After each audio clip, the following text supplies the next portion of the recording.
আসসালামু আলাইকুম প্রিয় শিক্ষার্থী, সবাই ভালো আছো? আমি তোমাদের গণিত ক্লাস নেওয়ার জন্য উপস্থিত হয়েছি। আজ আমি তোমাদেরকে 11.2 এর দ্বিতীয় ক্লাসটি নিব।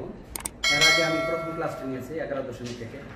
তো তোমরা সবাই খাতা কলম নিয়ে রেডি হয়ে যাও এবং যে অঙ্কগুলো করা হবে সেই অঙ্কগুলো তোমরা খাতায় উঠাবে এবং বেশি বেশি প্র্যাকটিস করবে, তাহলেই তোমরা অঙ্কগুলো পারবে। প্রথমে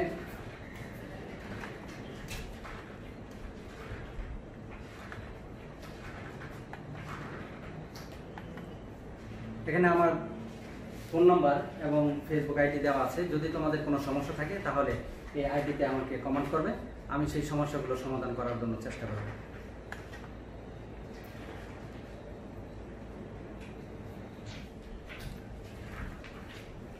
তোমাদের পাঠ্য বইয়ে 17 নং যে অঙ্কটি আছে, সবাই একটু খেয়াল করো। যদি কোনো বর্গক্ষেত্রে বাহুর পরিমাণ 20% বৃদ্ধি পায় তবে তার ক্ষেত্রফল শতকরা কত বৃদ্ধি পাবে? তাহলে আমি ইতিপূর্বে বলেছিলাম প্রশ্নের ভিতরে যে অংশটি দেওয়া থাকবে সেই সূত্রগুলো প্রয়োগ করে তুমি অঙ্কের সমাধান করবে। তাহলে আমার এখানে কিসের কথা উল্লেখ আছে? ক্ষেত্রফল। তাহলে আমাকে অবশ্যই বর্গক্ষেত্রের ক্ষেত্রফলের সূত্রটি জানতে হবে। আমি আগেই তোমাদের ক্ষেত্রফলের সূত্র নিয়ে আলোচনা করছি যে বর্গক্ষেত্রের ক্ষেত্রফল হবে কি এক বাহুর স্কয়ার। তাহলে যেহেতু বর্গক্ষেত্র দেওয়া আছে, তাহলে আমরা এখানে বর্গক্ষেত্রের বাহুর পরিমাণ 20% বৃদ্ধি পায়, কিন্তু এখানে বাহুর পরিমাণটা দেওয়া নাই।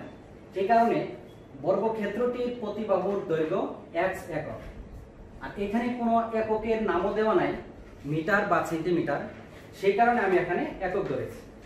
আর যদি তোমাদের পরীক্ষায় মিটার দেওয়া থাকে তুমি মিটার ধরবা, সেন্টিমিটার দেওয়া থাকলে সেন্টিমিটার ধরবা। তো বর্গক্ষেত্রের প্রতি বাহুর দৈর্ঘ্য x একক হলে তাহলে বর্গক্ষেত্রটির ক্ষেত্রফল কি হবে? x square. তোমরা ক্ষেত্রফলের সূত্রটি সবাই জানো। এরপরে কি আসবে? আমার প্রতি বাহুর দৈর্ঘ্য কত বৃদ্ধি পেল? 20%। তার মানে কি যতটুকু বৃদ্ধি পাইছে ততটুকু যোগ করতে হবে। বর্তমানে যে দৈর্ঘ্যটা আছে x, এই x এর সাথে যতটুকু বৃদ্ধি পেল ততটুকুই যোগ করে দাও। তাহলে আমরা কি লিখতে পারি? 20% বৃদ্ধিতে বর্গক্ষেত্রের বাহুর দৈর্ঘ্য, আগে বাহু ছিল x প্লাস কত পার্সেন্ট বৃদ্ধি পেল? 20%। এখন 20% বৃদ্ধি পাইছে কার? প্রশ্নের ভিতরে দেওয়া আছে দৈর্ঘ্যের। তাহলে দৈর্ঘ্যটা ছিল আমার x, যে কারণে আমি লিখছি x এর 20%। এখানে এককটা লেখার কোনো প্রয়োজন নেই, কারণ এখানে আমি যেহেতু পার্সেন্ট দিছি তাহলে তোমার একক লেখা লাগবে। তাহলে এই xটা থাকবে প্লাস এই জায়গায় যে কাজটি তুমি করবা ক্যালকুলেটরে, এই x এর পূর্বে একটা 1 আছে, তুমি ক্যালকুলেটরে এইরকম করে 1 গুণ 20%, তাহলে সরাসরি তোমার চলে আসতে পারে 0.2। তাহলে আমি এখানে লিখতে পারতাছি x এর 20% ইকুয়াল 0.2x, এত একক। তাহলে এই জায়গায় x বলতে কয়টা x আছে? 1, অর্থাৎ একটা x। এই 1 এর সাথে 0.2 যোগ করে দাও, যোগ করলে আসবে 1.2, আর এখানে চলক রাশিটা আছে x, এত একক। এটা হলো আমার বর্গক্ষেত্রের বৃদ্ধির পরে যে আমি বাহুর দৈর্ঘ্য পেলাম সেই দৈর্ঘ্যটা। তাহলে 20% বৃদ্ধিতে বর্গক্ষেত্রের ক্ষেত্রফল আগে ছিল x, যে কারণে আমি লিখছিলাম কি x স্কয়ার, আর এখন আছে কি 1.2x, তাহলে লিখতে হবে কি 1.2x whole square. Whole square বলতে এখানে 1.2x দুইটা অংশ, একটা হলো 1.2 আর একটা হলো শুধু x। তাহলে 1.2 কে তুমি যদি স্কয়ার করো তাহলে আসবে 1.44, আর এই স্কয়ারটা অবশ্যই x এর সাথেও আছে, তাহলে হইতেছে কি x স্কয়ার বর্গ একক। প্রিয় শিক্ষার্থী, এখন একটু খেয়াল করো, যেহেতু প্রত্যেকটি বাহুর দৈর্ঘ্য বৃদ্ধি পেয়েছে তাহলে আমার ক্ষেত্রফলটা অবশ্যই বৃদ্ধি পেয়েছে। আগে ক্ষেত্রফল ছিল শুধু x স্কয়ার, আর এখন ক্ষেত্রফল হলো 1.44x স্কয়ার। তাহলে আমরা এখন দেখব ক্ষেত্রফল কতটুকু বৃদ্ধি পেয়েছে।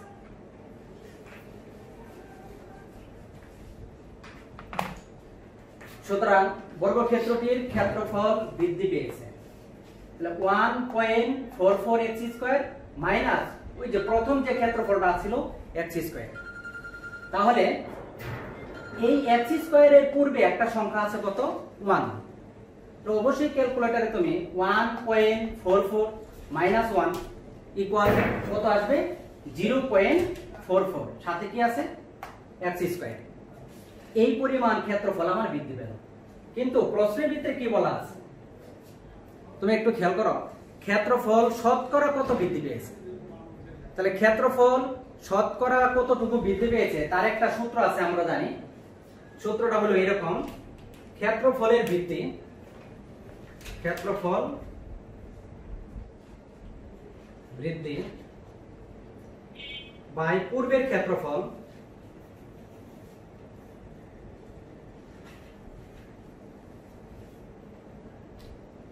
গুণ 100%। যেহেতু তোমাকে শতকরা বলা আছে, তাহলে এটা হলো সূত্র।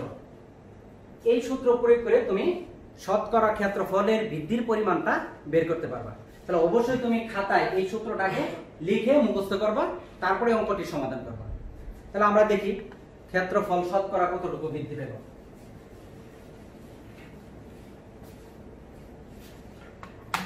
প্রিয় শিক্ষার্থী, সুতরাং ক্ষেত্রফল শতকরা ক্ষেত্রফল বৃদ্ধি ইকুয়াল সূত্রটা যেভাবে আমি লিখছিলাম যে ক্ষেত্রফলের বৃদ্ধির পরিমাণ কতটুকু আসলো 0.44x² বাই পূর্বের ক্ষেত্রফল, মানে প্রথম তুমি যে ক্ষেত্রফলটা বের করেছো সেই ক্ষেত্রফল ছিল x² গুণ কত পার্সেন্ট 100%। তাহলে এই সূত্র প্রয়োগ করার পরে তুমি এখানে x² আর x² কেটে দাও। আমার কি থাকলো 0.44 গুণ 100, সাথে আসছে একটা পার্সেন্ট। তাহলে এটিকে গুণ করে দাও, গুণ করলে আসবে 44%, অর্থাৎ 44%। এটি তোমার ক্ষেত্রফলের শতকরা বৃদ্ধির পরিমাণ নির্ণয় করা হয়ে গেছে। তাহলে অ্যান্সার 44%। প্রিয় শিক্ষার্থী, অঙ্কটি তোমরা যদি খাতায় লিখে বেশি বেশি প্র্যাকটিস করো এবং ধারাবাহিকতাটা মনে রাখার চেষ্টা করো, তাহলেই তুমি অঙ্ক পারবা। প্রথমে আমার বর্গক্ষেত্রের প্রতি বাহুর দৈর্ঘ্য ধরতে হবে, তারপরে ক্ষেত্রফল বাই করতে হবে, তারপরে কি করতে হবে যে কত পার্সেন্ট বৃদ্ধি পেল এই বৃদ্ধিটুকু যোগ করবা, যোগ করে পুনরায় ক্ষেত্রফল বাই করতে হবে এবং দুইটা ক্ষেত্রফল বিয়োগ করলেই ক্ষেত্রফলের বৃদ্ধির পরিমাণটা পাওয়া যাবে। তারপরে আসবে তোমার কি শতকরা ক্ষেত্রফল বৃদ্ধি। সূত্রটা প্রয়োগ করে দিবা, তাহলে তোমার অঙ্কটা হয়ে যাবে। প্রিয় শিক্ষার্থী, অঙ্কটি যদি তোমাদের কোনো সমস্যা থাকে তাহলে আমার ফেসবুকে কমেন্ট করবে, আমি সেখানে তোমাদেরকে বোঝানোর চেষ্টা করব। দ্বিতীয় একটি অঙ্ক আছে, দেখো 18 নং অঙ্ক তোমাদের পাঠ্য বইয়ে।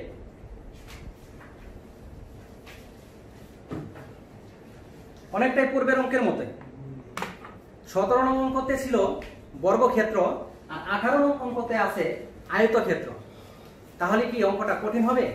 অবশ্যই হবে না, কারণ বর্গক্ষেত্রের ক্ষেত্রফল যেভাবে নির্ণয় করছো আয়তক্ষেত্রের ক্ষেত্রফলের সূত্র সেভাবে তুমি প্রয়োগ করে দাও।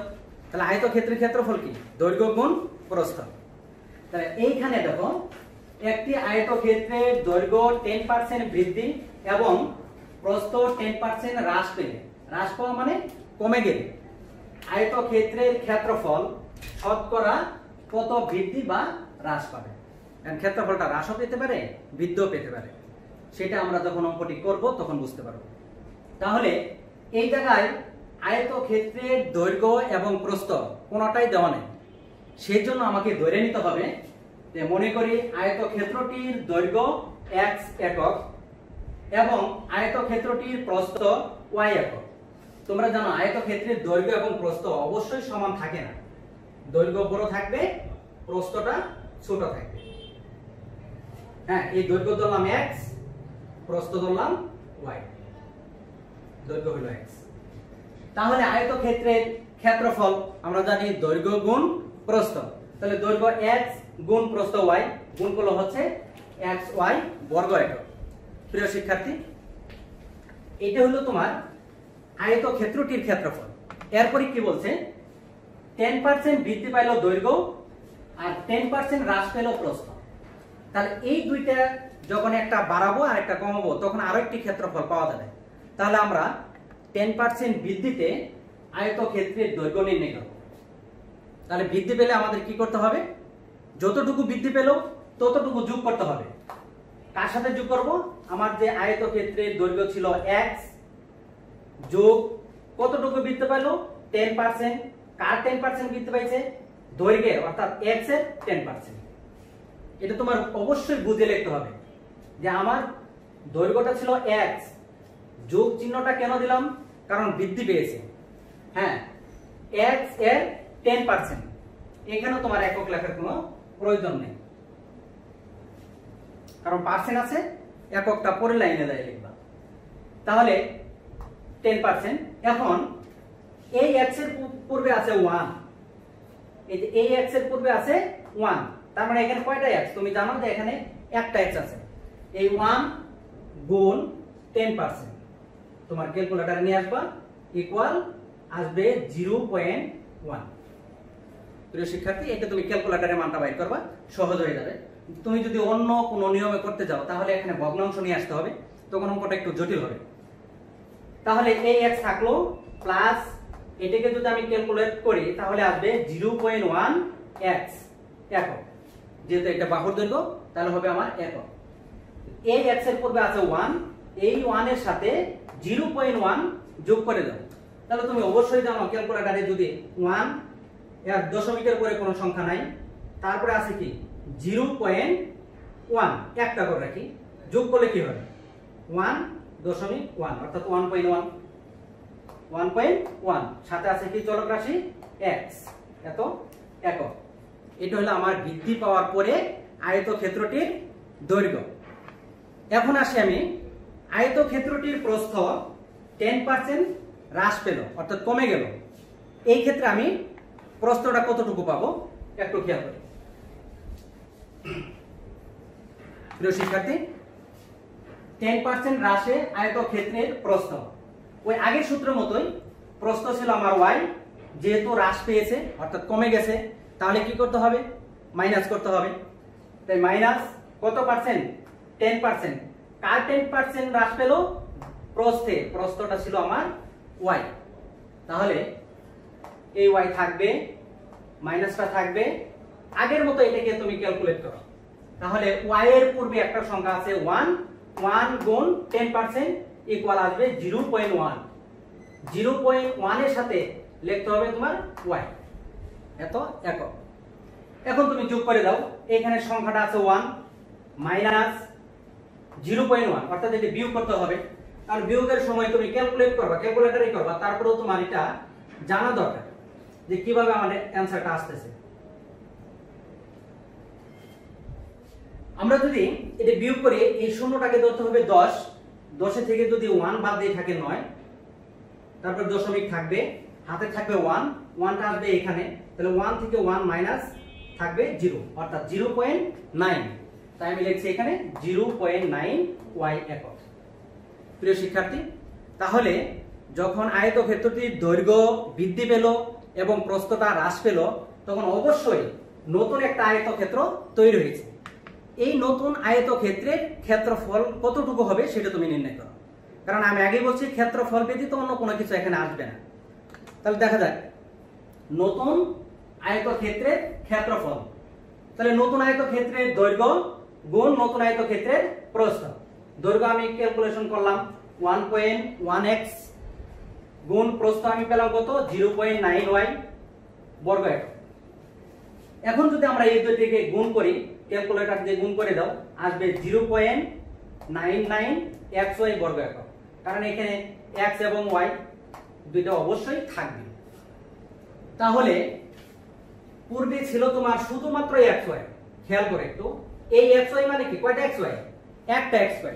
আচ্ছা আমি সংখ্যাটা লিখলাম 1, কারণ পরে আসছে কত 0.99, তাহলে তোমার চিন্তা করতে হবে 1 বড় না 0.99 বড়। 1 হলো পূর্ণাঙ্গ একটি সংখ্যা, আর 0.99 হলো কি একের চেয়ে সামান্য একটু কম।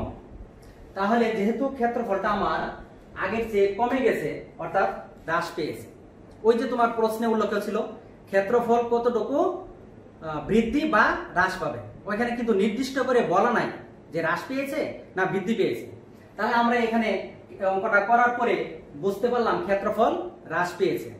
তাই আমি লিখলাম সুতরাং ক্ষেত্রফল হ্রাস পেয়েছে ইকুয়াল পূর্বের ক্ষেত্রফল xy মাইনাস পরের যে ক্ষেত্রফলটা পাইলাম 0.99 xy।